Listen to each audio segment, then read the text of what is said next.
Hello guys, नमस्कार। मैं हूं Parmeshwari Paikra. Welcome to my YouTube channel Paikra LLB में आपका स्वागत है। तो आज के इस वीडियो में हम चर्चा करेंगे जो कि सीनियर सिटीजन एक्ट पर आधारित है।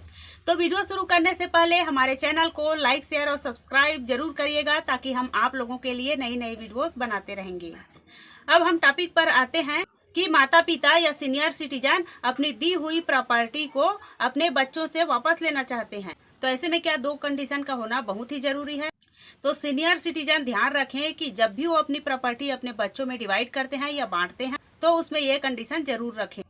अब हम चर्चा करेंगे सुप्रीम कोर्ट के एक लैंडमार्क जजमेंट के बारे में, जिसमें माननीय सुप्रीम कोर्ट ने ये डिसाइड किया है कि सीनियर सिटीजन अपने बच्चों को दी हुई प्रॉपर्टी वापस नहीं ले सकते हैं, और अगर उन्हें अपनी प्रॉपर्टी वापस लेनी है तो ऐसे कि इन दो कंडीशन का पूरा होना बहुत ही जरूरी है। सीनियर सिटीजन एक्ट में एक सेक्शन है 23 जो कि बहुत ही इम्पोर्टेंट है और उतना ही कंट्रोवर्शियल सेक्शन है, क्योंकि इस सेक्शन के तहत एक सीनियर सिटीजन अपनी दी हुई प्रॉपर्टी को अपने बच्चों से वापस ले सकते हैं। ऐसे में सीनियर सिटीजन के द्वारा यह कहा जाता है उन्होंने अपनी जायदाद, अपनी प्रॉपर्टी अपने बच्चों के नाम कर दी है, लेकिन अब बच्चे उनका बिल्कुल भी ध्यान नहीं रखते हैं, बल्कि उनके साथ और ज्यादा गलत व्यवहार करते हैं और न ही उन्हें मेंटेन करते हैं और न ही उनकी देखरेख करते हैं। तो ऐसे में क्या वो अपने बच्चों को दी हुई प्रॉपर्टी वापस ले सकते हैं? दूसरी तरफ कई जगह यह भी देखने में आता है कि बच्चों के द्वारा शिकायत की जाती है कि माता पिता ने अपनी प्रॉपर्टी तो उनके नाम कर दी है, लेकिन अब माता पिता या सीनियर सिटीजन बच्चों को बेवजह परेशान कर रहे हैं, उनको ब्लैकमेल कर रहे हैं कि उनकी बात मानी जाए, नहीं तो वो सीनियर सिटीजन ट्रिब्यूनल में केस डालकर अपनी प्रॉपर्टी वापस ले लेंगे। सेक्शन 23 कंट्रोवर्शियल इसलिए क्योंकि ज्यादातर जब भी माता पिता या सीनियर सिटीजन अपनी प्रॉपर्टी अपने बच्चों में देते हैं या ट्रांसफर करते हैं तो वह out of love in affection होता है। ऐसे में माता पिता के द्वारा कोई भी कंडीशन डीड में नहीं लिखवाई जाती है कि बच्चे उन्हें बाद में मेंटेन करेंगे, उनकी देखरेख करेंगे। इस पॉइंट पर कि डीड में कोई कंडीशन मेंशन होनी चाहिए या नहीं होनी चाहिए, इस पर अलग अलग हाई कोर्ट के अलग अलग व्यू पॉइंट हैं और जजमेंट हैं। कुछ हाई कोर्ट का मानना है कि ट्रांसफर डीड में यह बात मेंशन करनी बहुत ही जरूरी है कि बच्चे बाद में उनका ध्यान रखेंगे, टेक केयर करेंगे, यदि सीनियर सिटीजन सेक्शन 23 का इस्तेमाल करना चाहते हैं। दूसरी तरफ कुछ हाई कोर्ट का मानना है कि ट्रांसफर डीड में ऐसी कोई कंडीशन मेंशन भी नहीं है, तो भी ये मान लिया जाना चाहिए कि बच्चे पेरेंट्स को मेंटेन करेंगे, उनकी देखरेख करेंगे, और तब भी माता पिता बिना कंडीशन के भी उस डीड को कैंसल करा सकते हैं, प्रॉपर्टी वापस ले सकते हैं।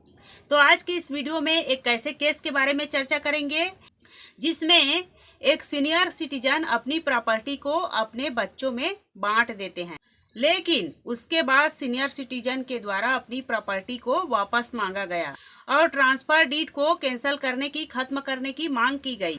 तो ये मामला सीनियर सिटीजन से होते होते हाई कोर्ट पहुंच जाता है और हाई कोर्ट के बाद माननीय सुप्रीम कोर्ट के पास पहुंच जाता है, जहां पर माननीय सुप्रीम कोर्ट ने यह क्लियर किया कि सेक्शन 23 के तहत कब एक सीनियर सिटीजन अपने बच्चों से अपनी प्रॉपर्टी वापस ले सकते हैं। इस केस का टाइटल है सुदेश वर्सेस रामती देवी। इस केस में रामती देवी एक सीनियर सिटीजन है जो कि विडो महिला है। उनके पति की मृत्यु पहले ही हो चुकी थी और अपनी प्रॉपर्टी अपने बेटे और बेटी में ट्रांसफर कर दी जाती है और यह ट्रांसफर उनके द्वारा गिफ्ट डीड के रूप में की जाती। रामती देवी के द्वारा जो प्रॉपर्टी दी गई थी वह out of love in affection के तहत दी गई थी, लेकिन रामती देवी यह एक्सेप्ट कर रही थी कि यह उनकी इच्छा थी कि अब उनके बेटी और बेटा उनके बुढ़ापे का सहारा बने, उनका देखरेख करे, उनके टेक केयर करे। लेकिन जैसे ही प्रॉपर्टी उनके बेटे और बेटी को मिलती है वो अपनी रंग बदल लेते हैं और अपनी माँ का देखभाल करना छोड़ देते हैं और न ही उसकी मेंटेन करते हैं और न ही उसकी टेक केयर करते हैं। अर्थात उनके बेटी और बेटे के द्वारा रामती देवी को भगवान भरोसे छोड़ दिया जाता है। इन सब को देखते हुए रामती देवी के द्वारा सीनियर सिटीजन एक्ट के सेक्शन 23 के अंतर्गत एक एप्लीकेशन फाइल की जाती कि उसके द्वारा जो प्रॉपर्टी अपने बेटी और बेटे को ट्रांसफर की गई थी उस प्रॉपर्टी को उसे वापस दिलाया जाए और जो गिफ्ट डीड है उसे कैंसिल कर दिया जाए, नल एंड वाइड डिक्लेयर किया जाए, ताकि उस प्रॉपर्टी से अपने आप को खुद को मेंटेन कर सके। ऐसे में केस सीनियर सिटीजन ट्रिब्यूनल में चलता है और रामती जी के द्वारा जो एप्लीकेशन फाइल की जाती है वह सीनियर सिटीजन ट्रिब्यूनल के द्वारा अलाउ कर दी जाती है और गिफ्ट डीड कैंसिल कर दिया जाता है, नल एंड वाइड डिक्लेयर कर दी जाती है, अर्थात रामती देवी को उनकी प्रॉपर्टी वापस दिए जाने की आदेश दे दी जाती है। इसके बाद बेटी के द्वारा जिसे प्रॉपर्टी दी गई थी उसके द्वारा सीनियर सिटीजन ट्रिब्यूनल के ऑर्डर को हाई कोर्ट में चैलेंज किया गया, अपील फाइल की जाती है। हाई कोर्ट के सामने बेटी का कहना था कि उसकी मां ने गिफ्ट के थ्रू प्रॉपर्टी ट्रांसफर की थी और गिफ्ट डीड में ऐसी कोई भी कंडीशन नहीं है कि प्रॉपर्टी मिलने के बाद उनको अपनी मां को मेंटेन करना पड़ेगा, उनका ध्यान रखना पड़ेगा।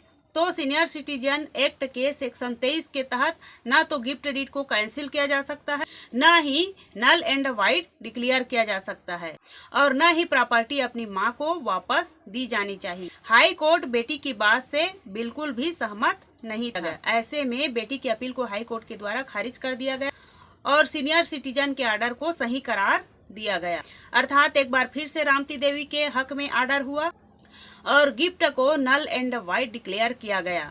इसके बाद बेटी के द्वारा माननीय सुप्रीम कोर्ट का दरवाजा खटखटाया गया।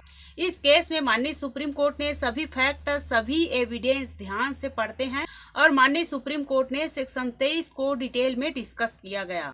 सुप्रीम कोर्ट ने बताया कि माता पिता सीनियर सिटीजन अपनी दी हुई प्रॉपर्टी बच्चों से वापस लेना चाहते हैं, तो ऐसे में क्या दो कंडीशन का पूरा होना बहुत ही जरूरी है। हाई कोर्ट ने बताया कि पहली कंडीशन ये है कि जहां भी माता पिता या सीनियर सिटीजन अपनी प्रॉपर्टी इस कंडीशन पर ट्रांसफर कर रहे हैं कि बच्चे उन्हें बाद में मेंटेन करेंगे, उनकी देखभाल करेंगे, तो ऐसे में ट्रांसफर करते समय ट्रांसफर डीड में ये कंडीशन लिखा होना बहुत ही जरूरी है कि ट्रांसफर डीड हो, चाहे वो गिफ्ट डीड हो या सेल डीड हो, किसी भी तरह की डीड हो, तो उसमें ये मेंशन होना चाहिए कि बेटा बेटी माता पिता या सीनियर सिटीजन की देखरेख करेंगे, उन्हें मेंटेन करेंगे और इसी कंडीशन पर उनको यह प्रॉपर्टी दी जा रही है। दूसरी कंडीशन ये है कि जब सीनियर सिटीजन के द्वारा डीड बना दी जाती है तो कंडीशन भी मेंशन कर दी जाती है। इसके बाद भी उन्हें बेटा बेटी या बच्चे मेंटेन नहीं करते हैं, उनकी देखभाल नहीं करते हैं, तो सभी सीनियर सिटीजन सेक्शन 23 के अंतर्गत एप्लीकेशन दे सकते हैं और ट्रांसफर डीड को नल एंड वाइड डिक्लेयर करा सकते हैं और अपनी प्रॉपर्टी वापस ले सकते हैं। अर्थात ये दो कंडीशन, एक तो ट्रांसफर डीड में स्पेशली मेंशन होना चाहिए कि बेटा बेटी बाद में उनकी ध्यान रखेंगे, उनकी मेंटेन करेंगे, और दूसरी कंडीशन ये है कि बेटा बेटी बाद में उनकी ध्यान रखने से मना कर देते हैं, मेंटेन करने से मना कर देते हैं। जब ये दो कंडीशन पूरा होंगे तो ही सीनियर सिटीजन अपनी प्रॉपर्टी वापस ले सकते हैं या ट्रांसफर डीड को नल एंड वाइड डिक्लेयर करा सकते हैं। लेकिन इस केस में गिफ्ट डीड जिसके थ्रू मां ने अपनी प्रॉपर्टी अपने बच्चों में बांट दी थी, उस डीड में इस तरह की कोई भी कंडीशन मेंशन नहीं थी कि बच्चे बाद में उनकी देखरेख करेंगे, उनकी मेंटेन करेंगे। सुप्रीम कोर्ट ने ऑब्जर्व किया कि रामती देवी के द्वारा out of love in affection ही गिफ्ट डीड तैयार की गई थी और प्रॉपर्टी अपने बच्चों में बांटी गई थी। ऐसे में सेक्शन 23 की कोई भी कंडीशन इस केस में फुलफिल नहीं हो रही थी। ऐसे में माननीय सुप्रीम कोर्ट का कहना था कि रामती देवी के द्वारा अपनी प्रॉपर्टी जो अपने बेटे और बेटी में बांटी गई थी, गिफ्ट के थ्रू दी गई थी, उसे वे न तो वापस ले सकते हैं और न ही गिफ्ट को नल एंड वाइड डिक्लेयर करवा सकते हैं। माननीय सुप्रीम कोर्ट के द्वारा सीनियर सिटीजन ट्रिब्यूनल और हाई कोर्ट के आदेश को निरस्त किया जाता है, सेट असाइड किया गया और बेटी की अपील को अलाउ किया गया।